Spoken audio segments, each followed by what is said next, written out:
Item ಯಾವುದೇ ಇರಲಿ try ಮಾಡಿ ಆಚಿ ಚಿಕನ್ ಮಸಾಲಾ. ದೇಣಿಗೆ ಸಂಗ್ರಹಿಸಿ ಸೇತುವೆಯನ್ನ ನಿರ್ಮಿಸಿದ್ದಾರೆ ಗ್ರಾಮಸ್ಥರು. 500 ಮೀಟರ್ ಉದ್ದದ ಸೇತುವೆಯನ್ನ ನಿರ್ಮಿಸಿದ್ದಾರೆ. 15ರಿಂದ 20 ಲಕ್ಷ ರೂಪಾಯಿ ಹಣವನ್ನ ದೇಣಿಗೆಯಾಗಿ ಕಲೆಕ್ಟ್ ಮಾಡಿದ್ದಾರೆ ಗ್ರಾಮಸ್ಥರು. ಬಳ್ಳಾರಿ ತಾಲೂಕಿನ ಬಸರಕೋಡು ಗ್ರಾಮದಲ್ಲಿನ ಸೇತುವೆ ಇದು. ವೇದಾವತಿ ನದಿಗೆ ಅಡ್ಡಲಾಗಿ ಒಂದು ಬ್ರಿಡ್ಜ್ನ ನಿರ್ಮಾಣ ಮಾಡಲಾಗಿದೆ. ಗೂಳ್ಯಂ ಹಾಗೂ ಬಸರಕೋಡು ಗ್ರಾಮಸ್ಥರಿಂದ ದೇಣಿಗೆ ಕಲೆಕ್ಟ್ ಮಾಡಲಾಗಿದೆ. ಕರ್ನಾಟಕ ಹಾಗೂ ಆಂಧ್ರ ಗಡಿಭಾಗದ ಜನರಿಗೆ ಈ ಸೇತುವೆಯ ಜೀವನಾಡಿ. ಹೀಗಾಗಿ ಗ್ರಾಮಸ್ಥರೇ ದೇಣಿಗೆಯನ್ನು ಕಲೆಕ್ಟ್ ಮಾಡಿ, ಅಂದರೆ ಸಂಬಂಧಪಟ್ಟ ಅಧಿಕಾರಿಗಳು ನಿರ್ಲಕ್ಷ್ಯವನ್ನು ತೋರ್ತಿದ್ದಾರೆ.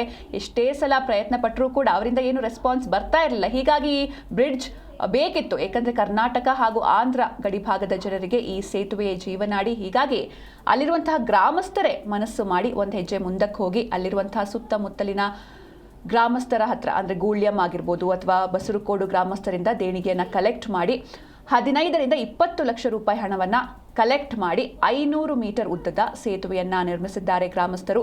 ಬಳ್ಳಾರಿ ತಾಲೂಕಿನ ಬಸರಕೋಡು ಗ್ರಾಮದಲ್ಲಿನ ಸೇತುವೆ ಇದು. ವೇದಾವತಿ ನದಿಗೆ ಅಡ್ಡಲಾಗಿ ಸೇತುವೆಯನ್ನು ನಿರ್ಮಾಣ ಮಾಡಲಾಗಿದೆ.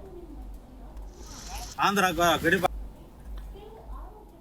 ಗಾದಿಲಿಂಗಪ್ಪ ತಾತನವರ ಶರಣ ತಾತನವರು ಭಕ್ತಾದಿಗಳು ಪ್ರತಿ ಅಮಾಸಿಗೆ ಪಾದಯಾತ್ರೆ ಬರ್ತಾರೆ. ಪಾದಯಾತ್ರೆ 1 ಲಕ್ಷ ಜನ ಸಕಲ್ ಬರ್ತಾರೆ. ಪ್ರತಿ ಅಮಾಸಿಗೆ ಬರ್ತಾರೆ. ಅಮಾಸಿಗೆ ಬರೋದ್ರಿಂದ ವೇದಾವತಿ ಫುಲ್ ಆದಾಗ ಭಾಳ ತೊಂದರೆ ಆಗುತ್ತೆ. ಅವರು ಅರಗಲ್ಗೆ ಹೋಗುವಾಗ ಅರಗಲ್ ಮುಣಗೋದು ಭಾಳ ತೊಂದರೆ ಐತೆ. ಅದಕ್ಕಾಗಿ ಇನ್ನೂ ಒಂದು ಕರ್ನೂಲು ಜಿಲ್ಲೆದವರು ಬರ್ತಾಯಿದ್ದಾರೆ.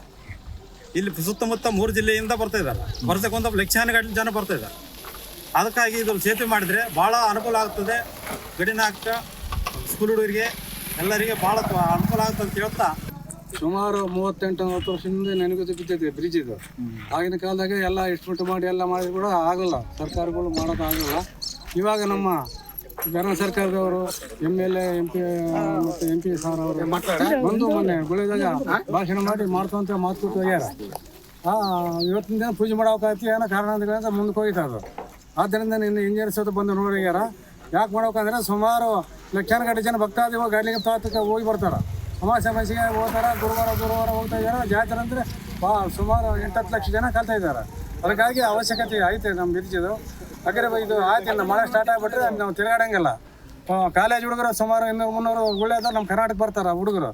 ಆದ್ದರಿಂದ ನಾವೆಲ್ಲರೂ ನಮ್ಮ MP MLA ಸಾರ್ ಅವರು ಇದನ್ನು ಘನ ಸರ್ಕಾರದ ಈ ಬ್ರಿಡ್ಜ್ ಒಂದು ಆರ್ಡರ್ ಆಗೈತೆ ಅಂತಂದು ಹೇಳ್ತಿದ್ದಾರೆ. ಆದರೆ ಈ ಕಡೆ ಕರ್ನಾಟಕದಿಂದ ಆಂಧ್ರಕ್ಕೆ ಹೋಗ್ಬೇಕಾದ್ರೆ ಮೋಕಾಲಿಂದ ಹಿಡಿದು ಆದನವರೆಗೆ ಹೋಗ್ಬೇಕಂತಂದ್ರೆ 35-40 ಕಿಲೋಮೀಟ್ರು ಡಿಫ್ರೆನ್ಸ್ ಆಗ್ತದೆ. ಆದರೆ ಹಿಂಗೆ ಬಸರಕೋಟು ಹಿಂಗೆ ಒಳಗೊಂದ ಮೇಲೆ ಹಿಂಗೆ ಹೋಗ್ಬೇಕಾದ್ರೆ 35-40 ಕಿಲೋಮೀಟ್ರ್ ಕಡಿಮೆ ಆಗ್ತದೆ. ಆದಮೇಲೆ ಆ ಕಡೆ ಸ್ಕೂಲ್ ಹುಡುಗರು ಒಂದು 250-300 ಸ್ಕೂಲ್ ಹುಡುಗರು ಈ ಕಡೆಗೆ ಬರ್ತಾರೆ. ಮಿನಿಮಮ್ ಮೇಲಿಲ್ಲ ಅಂದ್ರೆ 3 ತಿಂಗಳು ನಮಗೆ ಪ್ರಾಬ್ಲಮ್ ಆಗ್ತದೆ. ನೀರಿನ ಅಡವಳಿ ಹೆಚ್ಚಾಗಿ ಆ ಹುಡುಗರು ಅರಗೋಲ ಪುಟ್ಟಿಯಲ್ಲಿ ಈ ಕಡೆ ಬರ್ಬೇಕಂತಂದ್ರೆ ಬಹಳ ತೊಂದರೆ ಆಗ್ತದೆ. ಆ ಹುಡುಗರಿಗೆ ಜೊತೆಗೆ ಓದಲಿಕ್ಕೆ ಬರೋ ಹುಡುಗರು. ಎಸ್, ಈ ಬಗ್ಗೆ ನಮ್ಮ ಪ್ರತಿನಿಧಿ ವೀರೇಶ್ ಪ್ರತ್ಯಕ್ಷ ವರದಿಯನ್ನು ನೀಡಿದ್ದಾರೆ, ನೋಡ್ಕೊಂಡು ಬನ್ನಿ.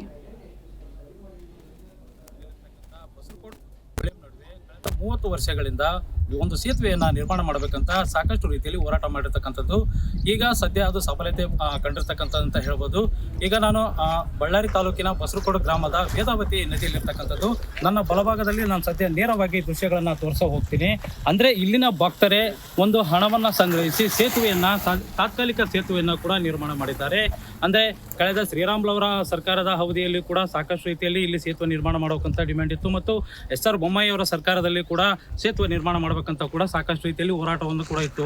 ಅಂದರೆ ಈ ಭಾಗದಲ್ಲಿ ಕೂಡ ಕಳೆದ 4 ದಶಕಗಳಿಂದ ಇಲ್ಲಿನ ಬಸರಕೋಡು ಮತ್ತು ಗುಳ್ಯಂ ಭಾಗದ ಏನು ಗ್ರಾಮಸ್ಥರು ಕೂಡ ಸಾಕಷ್ಟು ರೀತಿಯಲ್ಲಿ ಒಂದು ಹೋರಾಟವನ್ನು ನಡೆಸಿ ಈ ಭಾಗದಲ್ಲಿ ಸೇತುವೆ ನಿರ್ಮಾಣ ಮಾಡಬೇಕಂತ ಕೂಡ ಒಂದು ಒತ್ತಾಯವನ್ನು ಕೂಡ ನೀಡಿರ್ತಕ್ಕಂಥದ್ದು. ಅಂದರೆ ಪ್ರಮುಖವಾಗಿ ಕರ್ನಾಟಕದಿಂದ ಆಂಧ್ರಕ್ಕೆ ನೇರವಾಗಿ ಒಂದು ಸಂಪರ್ಕ ಕಲ್ಪಿಸುವ ಈ ರಸ್ತೆಗೆ ಆದಷ್ಟು ಬೇಗ DPR ಆಗಿ ಒಂದು ಹಣ ಕೂಡ ಬಿಡುಗಡೆ ಆಗಿ ಒಂದು ಸೇತುವೆ ನಿರ್ಮಾಣ ಮಾಡಬೇಕಂತ ಕೂಡ ಒಂದು ಆಶಯ ಕೂಡ ವ್ಯಕ್ತವಾಗಿರ್ತಕ್ಕಂಥದ್ದು.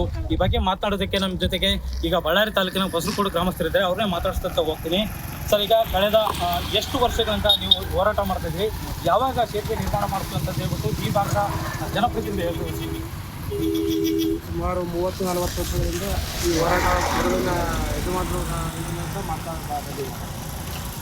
ಆವಾಗಿನಿಂದ ಈಗಿನವರೆಗೂ ಅದೇ ಹೋರಾಟ ಮಾಡ್ತಾ ಇದ್ದಾರೆ. ಈ ಹೋರಾಟ ನಮಗೆ ಅನುಕೂಲ ಆಗಬೇಕು ಅಂತಂದೇಳಿ ಎಲ್ಲರೂ ಕೇಳ್ಕೊಳ್ತೀವಿ. ಅಧಿಕಾರಿಗಳು, MLAಗಳು, MP ಎಲ್ಲ ಈ ಬ್ರಿಡ್ಜನ್ನು ಸ್ವಲ್ಪ ಆದಷ್ಟು ಬೇಗ ಮುಗಿಸ್ಕೊಟ್ರೆ ಇಲ್ಲಿನ ರೈತರಿಗೆ, ಕೂಲಿ ಮಾಡೋರಿಗೆ, ಶಿಕ್ಷಣಕ್ಕೆ ಆಂಧ್ರಗಡ್ಡೆಯಿಂದ ಕರ್ನಾಟಕ ಬರೋ ವಿದ್ಯಾರ್ಥಿಗಳಿಗೆ ಎಲ್ಲರಿಗೂ ಅನುಕೂಲ ಆಗ್ತಂತಂದೇಳಿ ನಾವು ಮನವಿ ಮಾಡಿದ್ದೀವಿ. ಕಳೆದ 30 ವರ್ಷಗಳಿಂದ ತಾವು ಹೋರಾಟ ಮಾಡಿದ್ದೀರಿ. ಆವಾಗ ಸರ್ಕಾರಗಳು ಸರಿಯಾಗಿ ಸ್ಪಂದನೆ ಮಾಡಿದ್ದೀರಿ. ಈಗಿನ ಸರ್ಕಾರ ಈಗ ಸ್ಪಂದನೆ ಮಾಡಿದೆ ಮತ್ತು DPR ಮತ್ತು ಪ್ರತಿನಿಧಿಗಳು ಕೂಡ ಇಂಜಿನಿಯರ್ಗಳು ಬಂದು ಸರ್ವೆ ಮಾಡಿದ್ದಾರೆ. ಈ ಬಗ್ಗೆ ಏನು ಇದು ಸೇತುವೆ ಆಯ್ತು ಅಂದ್ರೆ ಭಾಳ ಸಂತೋಷ ಆಗುತ್ತೆ. MLA ಎಲ್ಲರಿಗೂ ಕೇಳ್ಕೊಂಡಿದ್ದೀವಿ. ಬ್ರಿಡ್ಜ್ ಮಾಡಿಕೊಟ್ಟಿವಾಗ ನಮ್ಮ ಬೆಳೆದ ಭಾಗದ ಜನರಿಗೆ, ಬಸರಕೋಟೆ ಗ್ರಾಮದ ಜನರಿಗೆ, ಸುತ್ತಮುತ್ತಲ ಇರ್ತಕ್ಕಂಥ ಎಲ್ಲ ಕುರುಗೋಡು ಭಾಗದವರು ಆಗಿರ್ಬೋದು, ಲೋಕಲಿಂದ ಆಗಿರ್ಬೋದು, ಎಲ್ಲ ಜನಗಳಿಗೆ ಅನುಕೂಲ ಆಗುತ್ತಂತ ಕೇಳ್ಕೊಳ್ತೀವಿ. ಇನ್ನೊಬ್ಬರು ಬಸರಕೋಟೆ ಗ್ರಾಮಸ್ಥರಿದ್ದಾರೆ, ಅವ್ರನ್ನೂ ಮಾತಾಡ್ತಾ ಹೋಗ್ತೀನಿ. ಸರ್, ಕಳೆದ ಸಾಕಷ್ಟು ವರ್ಷಗಳಿಂದ ತಾವು ಹೋರಾಟ ಮಾಡಿದ್ದೀರಿ. ಈಗ ಸೇತುವೆ ನಿರ್ಮಾಣಕ್ಕೆ ಒಂದು ರೀತಿಯಲ್ಲಿ ಗ್ರೀನ್ ಸಿಗ್ನಲ್ ಸಿಕ್ಕಿದೆ. ಈಗ ಜನಪ್ರತಿನಿಧಿಗಳಿಗೆ ಮತ್ತು ಸರ್ಕಾರಕ್ಕೆ ಏನು ಹೇಳ್ತೇವೆ ಸರ್? ನಾವು ಭಾಳ ದಿನದಿಂದ ಇದು ಕನಸು ನನಸಾಗಬೇಕಂತೇಳಿ ಇವಾಗ ಎಲ್ಲ ಮಾಡ್ತಾಯಿದ್ದಾರೆ ಸರ್ಕಾರದವರು. ಆದಷ್ಟು ಬಗ್ಗೆ ತೀವ್ರವಾಗಿ ಇದನ್ನು ಮಾಡಿಕೊಡೋಕ್ಕಂತೇಳಿ ಅವರಲ್ಲಿ ನಾವು ಮನವಿ ಮಾಡ್ತೀವಿ. ಯಾಕಂದರೆ ಸುಮಾರು 2 ಕ್ಷೇತ್ರಗಳಿಂದ ಈ ಕಡೆಗೆ ಜನ ಸಂಪರ್ಕ ಐತೆ ಗುಳ್ಳಿ ಆಂಧ್ರಕ್ಕೆ. ಇದು ಮಾಡಿದರೆ ಭಾಳ ಒಂದು ಬೆನಿಫಿಟ್ ಕೂಡ ಆಗ್ತದಕ್ಕೆ. ಯಾಕಂದರೆ ಇವಾಗ ಆಂಧ್ರಲಿದ್ದ ನಮ್ಮ ಕರ್ನಾಟಕಕ್ಕೆ ಆಸ್ಪತ್ರೆಗೆ ಆಗಲಿ, ಶಿಕ್ಷಣಕ್ಕಾಗಲಿ ಎಲ್ಲರೂ ಕಂಪ್ಲೀಟ್ ಬರ್ತಾ ಇದ್ದಾರೆ. ಸುಮಾರು ಆಂಧ್ರ, ಗುಳ್ಳ್ಯಾಮು, ಅಮೃತಾಪುರ, ಸಿದ್ದಾಪುರ, ಬಾಪುರ ಇವೆಲ್ಲ ಅಲ್ಲಿವರೆಗೂ ಬರ್ತಾರೆ ಕರ್ನಾಟಕಕ್ಕೆ. ಅದಕ್ಕಾಗಿ ಈ ಬ್ರಿಡ್ಜ್ ಆಗಿಬಿಟ್ರೆ, ನಮ್ಗೆ ಯದಾವತ್ತು ಬ್ರಿಡ್ಜ್ ಆಗಿಬಿಟ್ರೆ ನಮಗೆ ಭಾರಿ ಅನುಕೂಲ ಆಗ್ತಂತೇಳಿ ನಾವು ಹೇಳಿ ಎರಡು ಮಾತನ್ನು ಮುಗಿಸ್ತೇನೆ. ಇನ್ನೊಬ್ರು ಇದ್ದಾರೆ, ಅವ್ರನ್ನೂ ಮಾತಾಡ್ಸೋ ಹೋಗ್ತೀನಿ. ಸರ್, ಈಗ ಕಳೆದ ಹಲವು ದಿನಗಳಿಂದ ಹೋರಾಟ ಮಾಡ್ತಾನೆ ಬಂದಿದ್ದಾರೆ.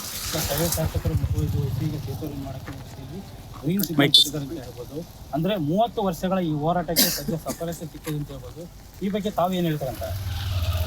ಸಫಲತೆ ಈಗ 30 ವರ್ಷಗಳ ಹೋರಾಟಕ್ಕೆ ಮಾನ್ಯ ಗಣೇಶ್ ಅಣ್ಣವರು ಏನು ಗ್ರೀನ್ ಸಿಗ್ನಲ್ ಕೊಟ್ಟಿದ್ದಾರೆ ಈ ಬ್ರಿಡ್ಜಿಗೆ, ಅವರ ಒಂದು ವಿಶೇಷ ಮುತುವರ್ಜಿ ವಹಿಸಿ ಈ ಒಂದು ಬ್ರಿಡ್ಜ್ ಮಾಡಲೇ ತೀರ್ಬೇಕಂತೇಳಿ ಪಣ ತೊಟ್ಟು ಅವರು ಈ ಒಂದು ಅವಾಗಿನಿಂದ ಏನು ಪೆಂಡಿಂಗ್ ಬಿದ್ದಿತ್ತಲ್ಲ, ಈ ಒಂದು ಬ್ರಿಡ್ಜ್ ಮಾಡಲೇಬೇಕಂತ ಪಣ ತೊಟ್ಟು ಅವರು ಈ ಒಂದು ಇದು DPR ಮಾಡಿಸಿ ಎಲ್ಲ ಅಧಿಕಾರಿಗಳೆಲ್ಲ ಒಂದು 4 days ಆಯಿತು. ಅಧಿಕಾರಿಗಳೆಲ್ಲ ಕಳಿಸಿ DPR ಮಾಡಿಸಿ ಎಲ್ಲ ಎಸ್ಟಿಮೇಟ್ ಮಾಡಿಸ್ತಾ ಇದ್ದಾರೆ.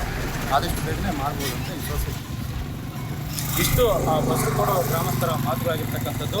ಕಳೆದ 30ರಿಂದ 40 ವರ್ಷಗಳ ನಿರಂತರ ಹೋರಾಟ ಮಾಡಿ ನಾವು ಈ ಸೇತುವೆ ಪಡೆಯೋಕ್ಕೆ ಸದ್ಯ ಯಶಸ್ವಿಯಾಗಿದ್ದೇವೆ. ಏನು ನಿನ್ನೆ ಕೂಡ PWD ಅಧಿಕಾರಿಗಳು ಈ ಸ್ಥಳಕ್ಕೆ ಬಂದು ಒಂದು ಸರ್ವೆ ರೀತಿಯ ಒಂದು ಕೆಲಸಗಳನ್ನು ಕೂಡ ಮಾಡಿದ್ದಾರೆ. ಆದಷ್ಟು ಬೇಗ ಏನು ಬಸರಕೋಟೆಯಿಂದ ಗುಳ್ಳ್ಯಾಮ್ ಗ್ರಾಮಕ್ಕೆ ಸೇತುವೆ ನಿರ್ಮಾಣ ಮಾಡಬೇಕಂತ ಕೂಡ ಒಂದು ಒತ್ತಾಯವನ್ನು ಕೂಡ ಮಾಡಿರ್ತಕ್ಕಂಥದ್ದು. ಕ್ಯಾಮ್ರಾ ಪರ್ಸನ್ ಪ್ರಸಾದ್ ಜೊತೆ ವೀರೇಶ್ ನಾಯಕ್, ಜಿ ಕನ್ನಡ ನ್ಯೂಸ್, ಬಳ್ಳಾರಿ.